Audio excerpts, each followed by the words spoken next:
Shalom Bapak Ibu Saudara sekalian, terima kasih buat Bapak Ibu guru yang sudah mengundang saya di tempat ini. Hari ini saya akan sharing selama 20 menit saja ya. Perhatikan baik-baik, saya akan bahas tentang perumpamaan tentang biji sesawi ya. Matius 13 ayat 31 sampai 32. Yesus menentangkan suatu perumpamaan lain lagi kepada mereka. Katanya, hal kerajaan surga itu seumpama biji sawi yang diambil dan ditaburkan orang di ladang.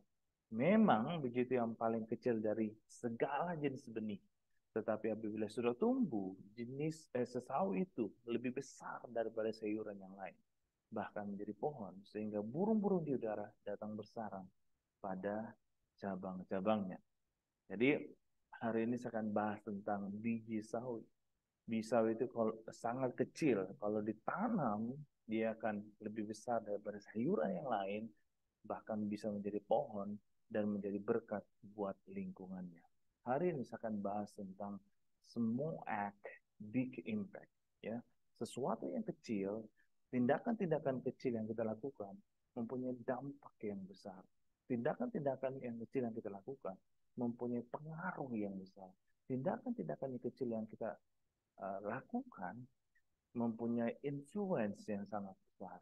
Kita punya impact dimanapun kita berada, di lingkungan kita, di tempat kerja kita, di gereja kita, di uh, komunitas kita, ya. Kita punya dampak, kita punya impact. Kita tahu bahwa ada peribahasa mengatakan kecil-kecil cabai rawit, ya. Saya nggak bahas tentang pedas, saya nggak bahas tentang gorengan, tapi kecil-kecil cabai rawit itu artinya biarpun kecil, tapi pemberani. Kecil tapi ampuh. Tampak kecil tetapi cerdik dan membahayakan. Hanya hari ini saya akan bahas tentang small act, big impact. Sesuatu yang kecil, tindakan-tindakan yang kecil mempunyai dampak yang besar, ya. Saya akan berikan ilustrasi, yaitu sebuah kunci mobil. Dan kunci mobil itu kecil, tapi punya dampak begitu besar dalam kehidupan kita. Kita tahu kunci mobil yang ada di sini itu adalah BMW. Harganya miliaran rupiah. Tetapi kalau kita orangnya lupa taruh kunci di mana, maka kita nggak bisa bawa mobil ini dari satu tempat ke tempat yang lain. Pergi ke mall, pergi ke sekolah, pergi ke tempat kerja, nggak bisa.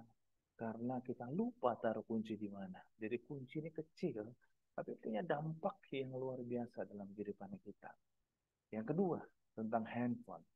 Kita tahu handphone rata-rata besarnya itu 7 inch. 7 inch saja. Mau iPhone, Samsung, Oppo, Vivo, dan lain sebagainya, kecil, hanya 7 inch. Tapi punya dampak yang luar biasa dalam kehidupan kita. Ya, kalau misalnya kita keluar dari rumah, kita lupa bawa dompet, kita lupa bawa tas, kita lupa bawa laptop, itu sebenarnya kita nggak apa-apa. Kita tidak akan kembali ke rumah kita lagi. Tapi kalau kita lupa yang namanya handphone, otomatis kita pasti akan kembali. Kenapa? Karena punya dampak yang luar biasa dalam kehidupan kita. Kita mau pergi bayar membayar, kita bisa pakai GoPay, Link aja, ya, dan lain sebagainya. Kita mau ambil uang di ATM, gak usah pakai kartu lagi, tapi kita bisa pakai apa namanya cashless, ya. Bayar juga bisa pakai cashless. Kita mau bayar tiket, bisa beli di tiket pesawat, tiket kereta dan lain sebagainya sudah bisa yang dinamanya handphone. Jadi handphone ini kecil tapi punya dampak yang luar biasa dalam kehidupan kita.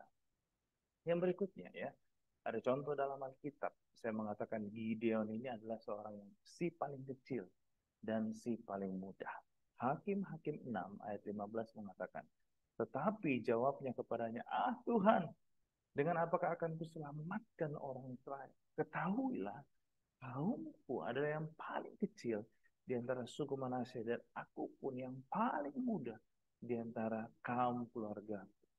Jadi si Gideon ini dia paling kecil, dia paling mudah, tapi Tuhan pilih dia untuk melakukan tugas yang besar, yaitu menyelamatkan bangsa Israel dari orang-orang Midian. Pada waktu itu musuhnya dia. Tapi Tuhan, dia mengeluh, tapi Tuhan, saya ini paling kecil di suku saya paling muda. Mana mungkin Tuhan mau pakai saya? Firman Tuhan katakan, bukan kamu yang memilih Tuhan, tapi Tuhan yang memilih kamu. Jadi Gideon dipilih Tuhan untuk melakukan hal-hal besar di dalam kehidupannya Gideon. Amin. Amin. Jadi kita dipilih dan dipakai Tuhan untuk melakukan hal-hal besar. Yang kedua, anak kecil yang membawa bekal. Ya, Yohanes 6 ayat 9 mengatakan, di sini ada seorang anak yang mempunyai 5 roti dan 2 ikan. Tetapi apakah artinya itu untuk orang sebanyak itu?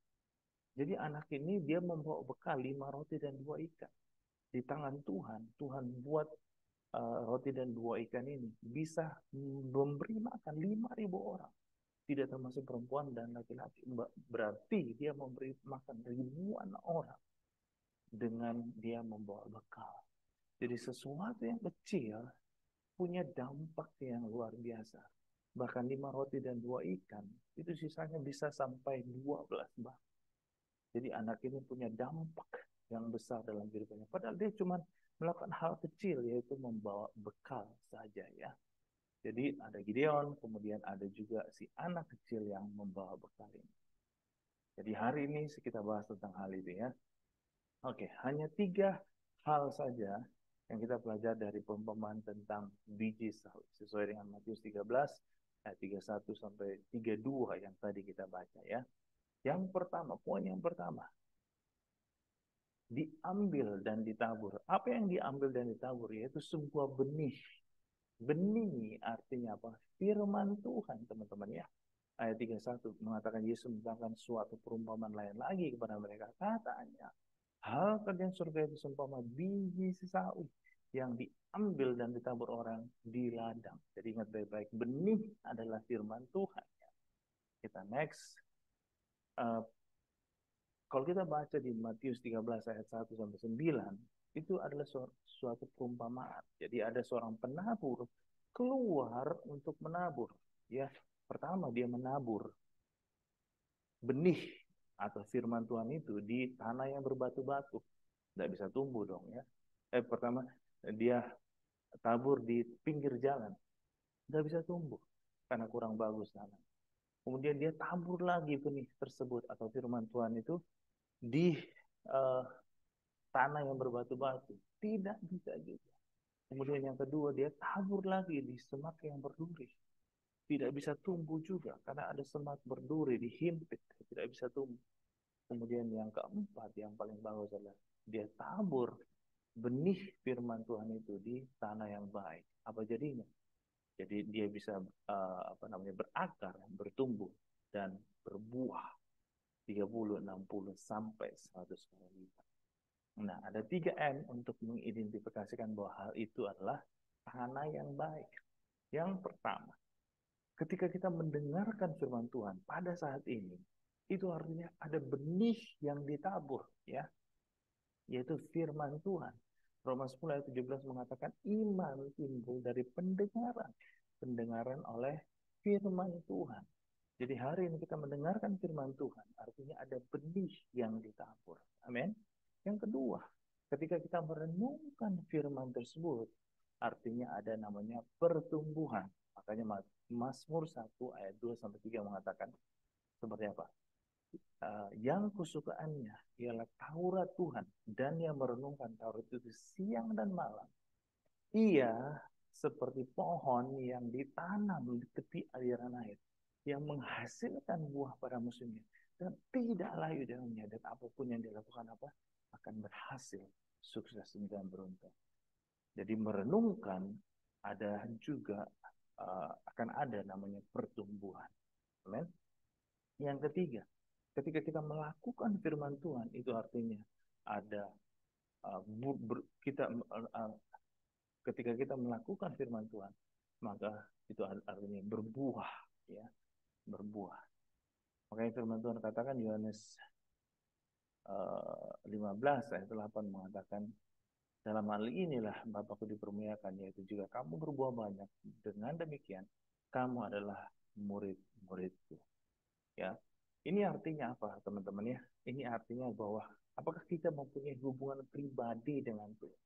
Kita melakukan hal-hal kecil aja, yaitu kita bangun pagi, kita berdoa, kita memuji Tuhan, dan kita baca Alkitab. Hal-hal kecil aja kita lakukan. Saya sejak SMA sama seperti saudara, saya baca Alkitab dari Kejadian sampai Wahyu, dan ketika saya melakukan hal-hal kecil seperti itu, Tuhan banyak mempercayakan saya, punya dampak yang luar biasa. Begitu banyak orang. Ya. Sama seperti kesaksian yang saudara ya. Ini kesaksian dari Nono yang viral itu. Dia anak NTT ya, sama seperti anak saya. Saya juga orang NTT. Dia menjuarai kompetisi matematika tingkat dunia dan mengalahkan 700 anak pada tahun 2022. Sangat luar biasa. Dia bertemu dengan Pak Nadiem Makarim, Menteri Pendidikan, kemudian dia bertemu influencer, kemudian dia ketemu artis-artis, diliput berbagai media.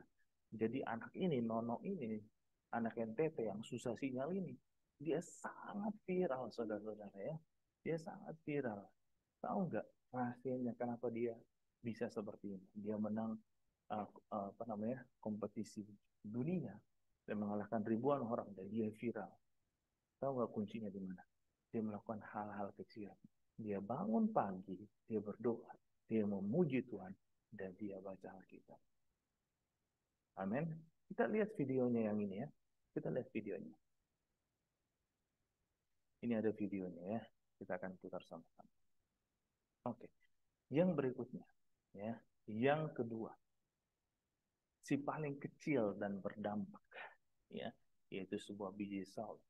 Ayat 32 mengatakan, memang biji itu yang paling kecil dari segala jenis benih, tetapi apabila sudah tumbuh, sesawi itu lebih besar daripada sayuran yang lain, bahkan menjadi pohon, sehingga burung-burung di udara datang bersarang pada cabang-cabangnya. Jadi sangat bagus sekali ilustrasi tentang biji sawi ini.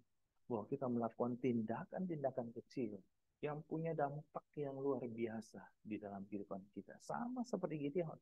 Dia terkecil dalam sukunya, dia apa namanya paling muda, tapi Tuhan pilih dia untuk melakukan hal-hal besar untuk menyelamatkan bangsa Israel. Yang berikutnya adalah si anak kecil yang membawa bekal itu, dia cuma bawa 5 roti dan 2 ikan, tapi dia bisa memberi makan 5.000 orang bahkan lebih ya. Oke, saya akan berikan sebuah ilustrasi ya, agama versus nyamuk. Ya. Agama ya, tentang agama. Jadi kadang kita orang beragama atau sering beribadah, tetapi kita tidak punya dampak atau kita tidak punya pengaruh terhadap orang sekitar kita. Jadi banyak nih orang Kristen punya KTP itu Kristen, tapi sebenarnya dia nggak percaya Tuhan. Ya, ke gereja atau ke tempat-tempat ibadah hanya ikut-ikutan karena ada orang tuanya, karena ada temannya, karena mungkin ada gebetannya, karena mungkin ada pacarnya ya. Katanya beragama, katanya punya iman, tapi tingkah lakunya tidak membawa dampak. Dia merokok mungkin ya, nge-vape mungkin ya, atau minum minuman keras ya, atau suka dengan berbau-bau porno ya, atau pacaran mungkin ugal-ugalan ya, suka download mungkin Tinder, Bumble atau Tantan dan lain sebagainya ya. Dan kehadiran si anak muda ini sama sekali tidak bisa dirasakan oleh orang sekitarnya. Itu tentang agama. Kita lihat nyamuk. Nyamuk itu kecil, ya, lemah, nggak bisa terbang tinggi-tinggi dan gampang dimatiin. Tapi kalau nyamuk tertentu menyentuh kita, apa jadinya? Jadinya bisa malaria, bisa DBD, bisa kaki gajah, bisa keluar uang jutaan rupiah untuk berobat dan bisa sampai meninggal dunia. Jadi nyamuk ya sangat bisa dirasakan dampaknya oleh manusia. Statement saya seperti ini. Jadi keagamaan tanpa dampak, menurut saya itu adalah suatu pelecehan terhadap keimanan kita. Jadi dalam kehidupan kita harus punya dampak, kita harus punya pengaruh di orang sekitar kita ya. Saya ingin bersaksi teman-teman ya. Eh, Bersaksi. Jadi saya menciptakan sebuah buku yang namanya 16 menit hafal tensis. Sudah ada di Shopee, sudah ada di Tokopedia, sudah ada di TikTok Shop, dan terjual di seluruh Indonesia dengan ratusan buku. Dan ada begitu banyak orang yang memberikan testimoni juga bahwa bukunya sangat bagus ya. Kalau saya bacakan, jadi setiap orang mau beli pasti akan memberikan testimoni. Dia akan berikan bintang 5, kemudian dia berikan kata-kata dan dia berikan foto atau videonya. Dia mengatakan bukunya bagus, ini yang pertama. Bukunya bagus, apalagi untuk isinya sangat bermanfaat. Untuk saya yang sedang belajar, ya, dia mengatakan bukunya sangat bermanfaat. Ya. Yang kedua, dia mengatakan terima kasih ilmunya sudah dituangkan dalam bentuk buku sukses selalu. Jadi dia berterima kasih karena ilmu yang saya berikan. Kemudian bukunya sangat bermanfaat untuk yang sedang belajar. Jadi intinya bahwa saya ciptakan satu kali buku ini, tapi punya dampak luar biasa untuk orang-orang yang membeli buku saya di seluruh Indonesia. Dan keuntungan dari bukunya, saya bisa berbagi ke panti-panti asuhan. Panti asuhan Permata Hati. Ini saya sering bagikan kepada mereka. Kemudian yang kedua, saya bagikan ke panti asuhan Pondok Merpati. Apa yang kami bagi? Yang kami bagi beras, minyak goreng, instan, gula, pakaian layak pakai, uang tunai, dan apa makanan. Itu yang kami bagi. Jadi buku ini saya ciptakan satu kali dan punya dampak yang luar biasa buat seluruh Indonesia. Dan saya berbagi juga keuntungannya untuk panti-panti asuhan.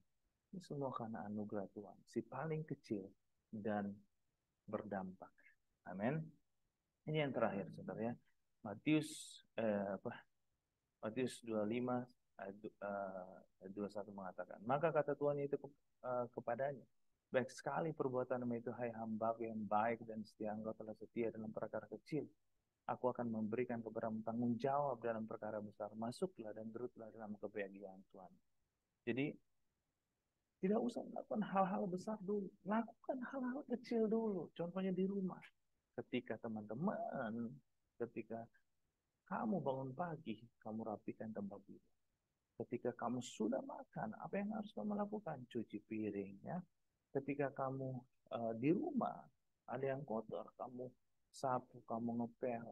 Lakukan hal-hal kecil saja. Maka Tuhan akan memberikan kepadamu perkara yang besar. Mungkin di sekolah, ya. Rajin belajar, supaya berprestasi sama seperti Nono yang tadi. Tidak nyontek ketika ujian, ya. Tidak pernah terlambat datang ke sekolah. Lakukan hal-hal kecil. Rajin mengerjakan tugas ya, jangan pagi-pagi datang nyalin tugas teman. Siapa yang seperti itu ya? Dan ini hal yang paling penting. Ingat baik-baik ini.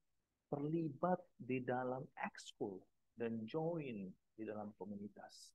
Ya, supaya kita punya dampak, supaya kita punya apa namanya kegiatan-kegiatan positif. Kita tidak ada individualisme untuk diri kita sendiri, tapi kita punya dampak dimanapun kita berada. Amin. Siapa di sini yang tidak pernah nyontek? Siapa di sini yang kemarin ujian tidak nyontek? Coba angkat tangan ya. Amin. Amin. Oke, yang ketiga, ya ini yang terakhir. Yang pertama tadi diambil dan tabur ke sebuah benih. Yang kedua adalah si paling kecil dan berdampak. Yang ketiga adalah jadilah teladan. 1 Timotius 4 ayat 12 mengatakan, jangan seorang pun menganggap engkau rendah karena engkau muda. Jadilah teladan bagi orang-orang percaya. Ya, jangan seorang pun menganggap engkau kecil. Jangan seorang pun menganggap engkau mudah. Jangan menganggap uh, seorang pun menganggap engkau rendah karena engkau muda, karena engkau kecil. Kita harus jadi teladan. Kita harus jadi berkat bagi orang-orang lingkungan kita, ya, bagi keluarga kita, sekolah kita, bagi komunitas kita, bagi tempat kerja kita. Kita harus jadi berkat, ya.